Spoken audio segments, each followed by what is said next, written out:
Hello guys. CSAT में हमने काफ़ी सारी चीज़ें कवर कर ली है।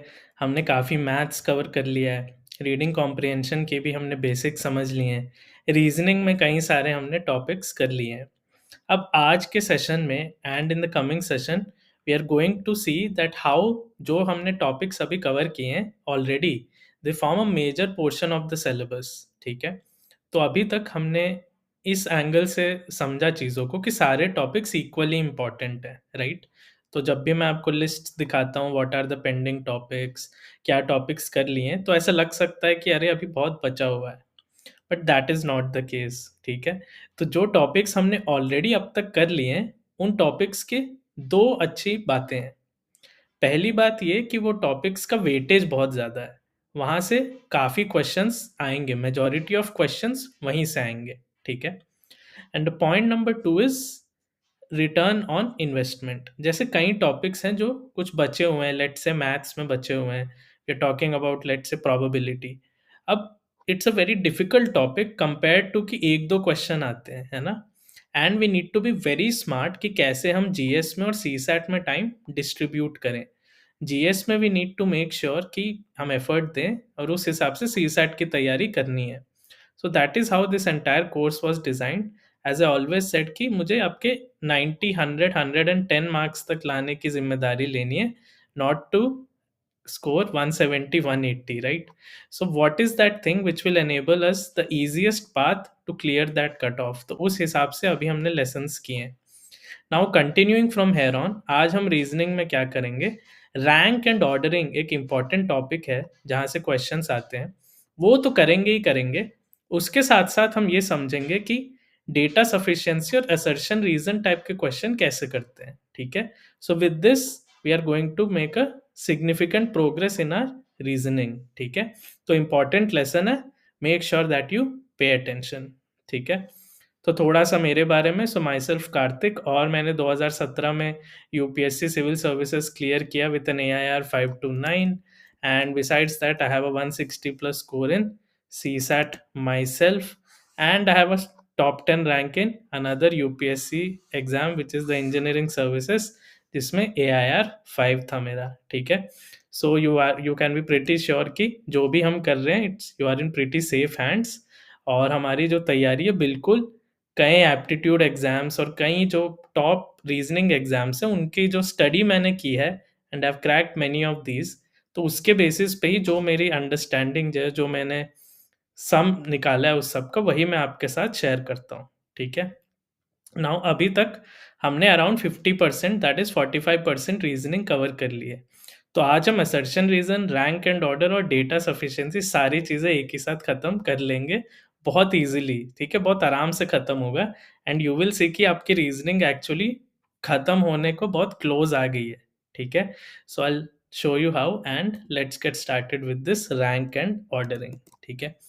If A runs less fast than B and B runs as fast but not faster than C, ठीक है, मतलब A की स्पीड B से कम है, ठीक है, and B runs as fast but not faster than C, मतलब B की स्पीड C के बराबर है, तो ऐसा कुछ लिख सकते हैं। ठीक है। Then compare to A, C runs faster। अब B A से बड़ा है और C is equal to B, तो C has to be run faster than A, isn't it? ठीक है। So A runs less fast than B, B runs as fast but not faster than C, then compared to A, C runs faster। अब ये देखो rank किया है मैंने, यहाँ पे तीनों को रैंक किया है कि A सबसे छोटा है, फिर B और C इक्वल है, तो इसीलिए इस टॉपिक का नाम है रैंक एंड ऑर्डरिंग। यहाँ पे अलग से थ्योरी पढ़ने की जरूरत नहीं है, it's just use the common sense, use basic mathematical symbols, और उनको यूज करके हमें ये क्वेश्चंस सॉल्व करने हैं यहाँ पे। ठीक है। सो इससे हमें समझ आता है that C runs faster than A. ठीक है। क्लियर है? इजी था बहुत। थोड़ा और इजी क्वेश्चंस देख लेते हैं। ठीक है। So Usha runs faster than Kamala. ठीक है। Preeti runs slower than Swati, and Swati runs slower than Kamala. अच्छा, तो स्वाति कमला से स्लो है, Preeti is less than Swati, right? And we know that Kamala is slower than Usha. ठीक है, देखो अभी मुझे इनका रैंक, इनका ऑर्डर मिल गया, right? The order is P is the smallest and U is the highest. So if I ask you who is the one who is the slowest, right? So what can you say? We have to say that P is the slowest, which is Preeti. Why? Because Swati runs slower than Kamala, right? So Usha is more than Kamala, Swati is slower than Kamala, and Preeti runs slower than Swati. So as a result, we get this order and we can easily say that Preeti is the slowest runner. ठीक है, easy है, मुश्किल नहीं है, ठीक है। तो ऐसे क्वेश्चंस अगर एग्जाम में आते हैं तो टाइम भी सेव करना है और सही तो करना ही करना है, ठीक है। Now coming to the next question, if pen is less than pencil. By the way आज हम काफ़ी क्वेश्चन सॉल्व करने वाले हैं, ठीक है। तो आज मज़ेदार क्वेश्चंस हैं, कोई अलग से पढ़ाई करने की ज़रूरत नहीं है। Just let's be aware, let's focus on this and let's solve accordingly, ठीक है। कमेंट्स में बताओ बाय द वे कि कैसे लग रहा है ये टॉपिक, लाइक काफ़ी इंट्यूटिव लग रहा होगा, I hope. So if pen is less than pencil, pencil is less than book, ठीक है। So pen is less than pencil, pencil is less than book, and book is greater than cap. अब ये मुझे नहीं पता cap कहाँ है, but मुझे इतना पता है that book is greater than cap. No, cap pen से बड़ा है, पेंसिल से बड़ा है, ये मुझे नहीं पता है, ठीक है। क्लियर है? So on the basis of this, what can we say? Pen is greater than cap? I can't say, right? Cap can be anything lower than book. यहाँ पे भी हो सकता है, पेन पेंसिल के बीच में भी हो सकता है, यहाँ पे भी हो सकता है। तो as a result this is not true. Pen is less than book, हाँ, this will always be true, isn't it? Pen has to be less than the book, ठीक है। pencil is equal to cap, this we can't say, right? We don't know what is the relationship of cap. Similarly I cannot say कि pencil is greater than cap। तो क्योंकि मैं कुछ भी नहीं कह सकता कैप के बारे में except that it is less than book, as a result this is the only thing I can conclude। तो इसीलिए इससे हमको समझ आ गया बहुत इजीली कि आंसर हमारा क्या है। आंसर है pen is less than book, ठीक है। क्लियर है? सॉर्टेड? ओके, आगे बढ़ते हैं। अब ये क्वेश्चन देखो, थोड़ा डिफरेंट है। Now we have slightly increase the difficulty. Okay, now since you are familiar, 4 tests, physics, chemistry, maths and biology are to be conducted on 4 consecutive days, not necessarily in the same order, ठीक है। The physics test is held before the test which is conducted after biology। अच्छा, मतलब चलो biology के just बाद कोई test है, उससे पहले ही फिजिक्स हो जाएगा। Okay, we can say may be before biology, ठीक है। Chemistry is conducted exactly after 2 test are held, ठीक है। तो chemistry is conducted exactly after 2 test are held and which is the last test held, ठीक है। अब यहाँ पे सबसे पहला टेस्ट कौन सा हो सकता है? फिजिक्स हो सकता है, it physics is held before the test which is conducted after biology. मतलब फिजिक्स है, बायोलॉजी है, और फिर आगे भी कुछ है, राइट? ठीक है। And we also know that chemistry is conducted exactly after these 2 test, after the initial 2 test, right? So if अब मान लो फिजिक्स से पहले भी कोई टेस्ट हुआ होता तो केमिस्ट्री यहाँ आना चाहिए था, राइट? क्योंकि exactly after 2 test are conducted I have chemistry, but ये तो मैं लिख नहीं सकता। So I have to write सबसे पहले फिजिक्स, फिर बायोलॉजी, फिर केमिस्ट्री, ठीक है। अब इसके बाद एक ही स्लॉट बचा है, तो लास्ट स्लॉट पे क्या आएगा? मैथमेटिक्स, ठीक है। There was no other option, right? If chemistry is after the initial 2 tests, the only way I can proceed now is write maths at the end, isn't it? और तो मैं कुछ लिख नहीं सकता, है ना? ठीक है। तो फिजिक्स हो गया, बायोलॉजी हो गया, केमिस्ट्री हो गया और फाइनली मैथ्स हो गया। बस इतना ही हम कर सकते हैं यहाँ पे, right? That's all we can do and that is the only combination which is possible, ठीक है। अगर केमिस्ट्री से पहले 2 टेस्ट हैं तो बायोलॉजी को तो पहले आना ही पड़ेगा और बायोलॉजी से पहले फिजिक्स को रखना ही पड़ेगा। So that is the constraint. ठीक है? So try to write it, try to think around it and you will be able to solve. And by the way अगर आपको सारे अभी तक के सीसैट के कोर्सेस एक्सेस करने हैं, सो you can actually do that at a single place. तो यहीं पे मैंने सारे लेसन्स के वीडियोस हो गए, लेसन्स के पीडीएफ हो गए जो हमारे अभी हम जैसे कर रहे हैं, कुछ क्वेश्चंस हो गए, थ्योरी हो गई, सो you can find all of them at this single place. ठीक है, this is the website address. I am sharing the link in the description as well.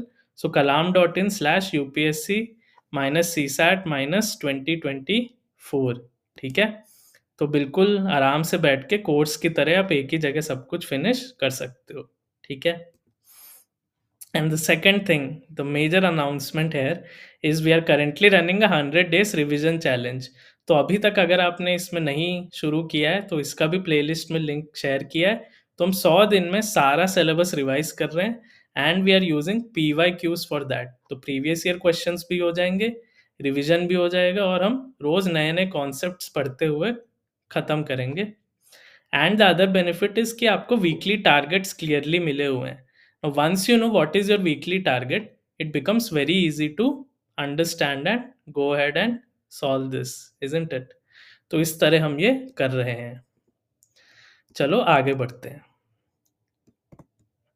In a class of 60 students where the number of girls is twice that of boys. अच्छा, so let's say the number of boys is B, so the number of girls would be equal to twice the number of boys, which is 2B. ठीक है, अब total 60 students हैं class में, मतलब 60 should be equal to girl plus boys, but girls are 2B, so 2B plus B is equal to 60, which gives 60 is equal to 3B, या फिर the number of boys is equal to 20। ठीक है, clear है? So total class में 20 boys हैं और girls हैं 40। ठीक, Kamal a boy ranked 17th from the top. ठीक है, सो 60 में that this student is 17th from the top. If there are 9 girls ahead of Kamal, the number of boys in the rank after him is. अब कमल से पहले, so Kamal is 17th, right? So there are 16 people before him. So if 9 girls are before him, so how many boys should be before him? 7 boys, right? Why? Because 9 girls plus 7 boys are 16 people and he is the 17th person, right? Now the number of boys in the rank after him. So there are 7 boys before him. He is the 8th boy, right? If Kamal is the 8th boy and total boys are 20, so 20 minus 8 would be 12. So all the 12 remaining boys have to have a rank after Kamal, right? Clear है? सो कमल से पहले 7 boys हैं, तो कमल 8th boy हो गया, तो बाकी जो 12 बॉयज हैं वो कमल के बाद ही आएंगे। ठीक है, so that clears up this question very very simply. ठीक है, अब आते हैं एक इंपॉर्टेंट चीज पे। तो जैसे मैंने बोला कि डेटा सफिशिएंसी और असर्शन रीजन एक इंपॉर्टेंट सिलेबस का पोर्शन है, but these are not subjects, right? ये कोई सब्जेक्ट नहीं है, these are types of questions. तो हम एक एक क्वेश्चन पिक करके जिस ध्यान से समझेंगे कि ऐसे क्वेश्चंस करते कैसे हैं। ठीक है, डेटा सफिशिएंसी में हमें क्या चेक करना है कि फाइनली ये क्वेश्चन होगा। ठीक है, ठीक है, टू आंसर दिस क्वेश्चन आपको क्या इंफॉर्मेशन चाहिए? क्या स्टेटमेंट 1 केवल बता दूं तो क्या ये आंसर कर सकते हो? क्या स्टेटमेंट 2 केवल बता दूं तो क्या ये आंसर कर सकते हो? या फिर दोनों स्टेटमेंट साथ में चाहिए ये क्वेश्चन आंसर करने के लिए? या फिर दोनों स्टेटमेंट दे दूं तब भी इट इज नॉट इनफ? ठीक है, क्लियर है? That is the meaning.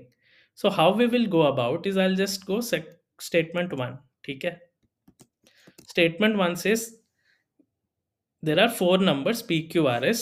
R is greater than p as well as q. So r is greater than p and r is greater than q. Now on the basis of this, can you say which is the largest? Just using statement 1? नहीं, क्योंकि s के बारे में कुछ नहीं पता है। ठीक है, तो this is not correct. Statement 2 says s is not the largest one. अब statement 1 को भूल जाओ, forget about statement 1. Now if I just tell you that s is not the largest number, क्या इसके बेसिस पे आप बता सकते हो कौन सा नंबर लार्जेस्ट है? Nahi, right? Because it can be anything of P, R, Q, right? This is also not enough. Next step, what I will do, I will combine both the statements. Okay? Which means R is greater than P and R is greater than Q, and S is not the largest one. Okay? So we know that R is greater than P and Q, and S is not the largest. So S has to be smaller than R. क्योंकि अगर S R से बड़ा हो गया तो S largest हो जाएगा, तो ये तो हो नहीं सकता. तो R has also has to be bigger than S. तो जब मैंने दोनों स्टेटमेंट्स कंबाइन किए, now I can clearly see that R is the largest, है ना? अब मैं क्योंकि बोल सकता हूँ कि आर लार्जेस्ट नंबर है, इसीलिए दोनों स्टेटमेंट साथ में यूज करने पे I get the answer. So answer will be although the statements together are sufficient but neither is alone sufficient to answer the question. ठीक है? अब दोनों स्टेटमेंट कंबाइन करने के बाद भी अगर आप आंसर नहीं कर पाते, then I would go for answer D. But here I was able to answer, तो इसलिए आंसर हो गया सी. ठीक है? तो ऐसे आपको चलना है एग्जाम में. पहले स्टेटमेंट 1 से ए चेक करो, स्टेटमेंट 2 से बी चेक करो, कंबाइन करके सी चेक करो, और सी नहीं होता है तो आंसर डी है. ठीक है? This is the method you have to follow. ठीक है? अब ये आते हैं, देखो, assertion reason. Now I have kept this screen blank. ठीक है? अब ये आप प्रीलिम्स में जीएस 1 के पेपर में भी देखोगे, ये क्वेश्चन आता है. ठीक है? सो इसमें क्या होता है, दो स्टेटमेंट्स मिलते हैं, स्टेटमेंट 1, स्टेटमेंट 2. उसके बाद 4 ऑप्शन मिलते हैं. ठीक है? Statement 1 and statement 2 both are true, and statement 2 is the reason of 1. ठीक है? दूसरा ऑप्शन होता है statement 1 and statement 2 are true, and statement 2 is not the explanation या रीजन ऑफ 1. तीसरा ऑप्शन होता है statement 1 is true but statement 2 is false. और फाइनली डी ऑप्शन होता है statement 1 is false but statement 2 is true. ठीक है? तो ऐसे केस में हम क्या करते हैं, दो स्टेटमेंट अगर हमको मिलते हैं तो सबसे पहले हमें चेक करना चाहिए कि सी या डी तो आंसर नहीं है. तो पहले हम एक्स रीजन है या नहीं भूल जाओ, forget about it. All you need to think is S1 true, is S2 true. ठीक है? If S1 and if at least अगर S1 S2 में एक कोई फॉल्स निकल गया, if one out of S1 and S2 is false, answer सीधा C और डी है, ए और बी देखने की जरूरत ही नहीं है. अगर S2 फॉल्स है तो आंसर सी हो गया, क्योंकि S1 को ट्रू होना ही पड़ेगा. Similarly if S1 is false, S2 को ट्रू होना ही पड़ेगा. ठीक है? This is easy. Now let's say that both are true. Now is the problem that whether I have to go with A or I have to go with B. ठीक है? मतलब both are true but I am confused whether statement 2 is the reason of statement 1 or statement 2 is not the reason of statement 1. तो इसमें मेरा एक general suggestion रहता है कि यहाँ दोनों स्टेटमेंट्स के बीच में बिकॉज लिख दो. ठीक है? Statement 1 because statement 2. If this is logical, अगर ये लॉजिक सही है तो ये रीजन है, और लॉजिक सही नहीं है तो ये रीजन नहीं है. So just use this word because in between and then try to see whether this makes sense. If yes, then answer is A. If it doesn't, then answer is B. ठीक है? Clear है? आगे बढ़ते हैं. ठीक है? तो ये इंपॉर्टेंट क्वेश्चंस हमने समझ लिए. 15 students failed in a class of 52, मतलब 52 माइनस 15, 37 लोग ही पास हुए हैं. ठीक है? After removing the names of failed students, a merit order list has been prepared in which the position of Ramesh is 22nd from the top. मतलब top से 22nd position पे रमेश है. What is his position from the bottom? ठीक है? Clear है? अब इन 37 students में अगर रमेश टॉप से 22nd है, ठीक है, स्टार्टिंग है, this person is 22nd, bottom से क्या रैंक होगी? अगर 37 टोटल पीपल है तो 37 rank is the first person, 36th rank is the second person. If you start counting, you will realize that this is the 16th person. Okay? So when you count from the back, you ideally have to add 1. So 37 में से 22 subtract तो करोगे, but plus 1 लिखना पड़ेगा. ठीक है? So that is something you have to be careful. पीछे से counting शुरू करोगे, so 22nd person from the front is actually 16th person from the back, ठीक है। तो जब पीछे से काउंट करोगे सब्ट्रैक्ट कर दो, लेकिन एक +1 ऐड करना है। Now try to write this, write each and every number and try to count whether I am correct और नॉट, ठीक है। So but the answer would be 16, ठीक है। कमेंट्स में बताओ whether you are getting the same और whether the answer should be 15, ठीक। अब आते हैं होमवर्क पे। तो ये बहुत सिमिलर क्वेश्चन है, but I want you to try, right. It is similar to the final question but slightly different, slightly bit more complicated. But हमने इतने सारे आज PYQ सॉल्व किए हैं, so I think you should give this a fair try, ठीक है। तो इसको ट्राई करो, ठीक है, सिमिलर है। And the other thing is this is our other aspect कि कैसे हम एज को रिलेट करके भी रैंक और ऑर्डर से रिलेटेड क्वेश्चंस आ सकते हैं। सब जस्ट इंक्लूडेड दिस ताकि आपका एक वेरिएशन भी हो जाए, है ना। डायरेक्ट क्वेश्चंस तो हम करते रहते हैं, but we should also solve something which is you know related to paragraph, या जिसके बेसिस पे 2-3 क्वेश्चंस आते हैं। So make sure you do both of this homeworks, और उसको होमवर्क को करने के बाद you guys know where to mail it, ठीक है। सो यहाँ मैं ईमेल एड्रेस लिख देता हूँ, super which is super k@kalam.in, ठीक है, super k@kalam.in, ठीक है।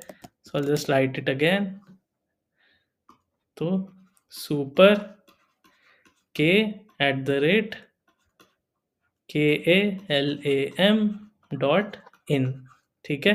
तो यहाँ पे आपको आपके कॉपीज भेजने हैं आफ्टर कंप्लीटिंग द होमवर्क। अब मैजिक देखो, हमने जब ये सारा टॉपिक्स आज अच्छे से समझ लिए, हमारा रीजनिंग 75% खत्म हो गया, ठीक है। सो 45% पे थे, 73% पे आ गए, which means 3/4 of reasoning is done. तो हमने एक्चुअली इंपॉर्टेंट टॉपिक्स पहले ही कवर कर लिए थे, सो इतना सिलेबस बचा नहीं है जितना आपको लग रहा था, ठीक है। Now in the next lesson we would actually be covering all of this concepts as well. तो बाय द नेक्स्ट लेसन आपका रीजनिंग बहुत अच्छे से खत्म हो जाएगा, और आपको अच्छे से GS पढ़ने के लिए भी इनफ टाइम मिलेगा। So when I prepare this course I need to keep both things in mind कि CSAT तो क्लियर हो ही हो, बट ये ना हो कि CSAT ही पढ़ते रह जाएं, ठीक है। सो बिल्कुल आप होमवर्क भेजना, ठीक है। मैंने ईमेल एड्रेस डिस्क्रिप्शन में भी लिख दिया है, सो make sure you just send your homework and I would be very very happy to see you again in the next lesson, ठीक है। तब तक ख्याल रखो, take care, bye bye and enjoy, ठीक है।